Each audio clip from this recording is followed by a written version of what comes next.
ದೇವರ ನಮಗೆ ಸ್ತೋತ್ರವಾಗಲಿ. ಈ ದಿನದ ವಾಕ್ಯ ಎಫೆಸದವರ ಪತ್ರಿಕೆ 4ನೇ ಅಧ್ಯಾಯ 17ನೇ ವಾಕ್ಯವನ್ನು ನಾವು ಓದ್ಕೊಳ್ಳೋಣ.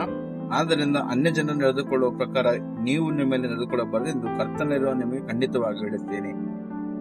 ಅನ್ಯ ಜನರಿರುವ ದೇವರ ಮಕ್ಕಳು ಅನ್ಯ ಜನರ ತರ ನಡೆದುಕೊಳ್ಳಬಾರದೆಂದು ಪೌಲನು ಈಗ ಎಲ್ಲಿ ಹೇಳ್ತಿದ್ದಾನೆ.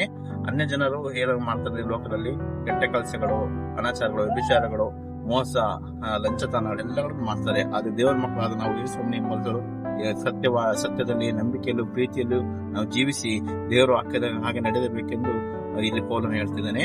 ಈ ದೇವರು ಈ ವಾಕ್ಯವನ್ನು ಆಶೀರ್ವದಿಸಲಿ ಎಂದು ನಾವು ಪ್ರಾರ್ಥಿಸಿಕೊಳ್ಳೋಣ. ಸರ್ವಶಕ್ತನು ಉಳ್ಳ ನಮ್ಮ ಸ್ವರ್ಗೀಯ ತಂದೆಯ ದೇವರೇ, ನಿಮಗೆ ತೋರಿಸ್ತೇವೆ.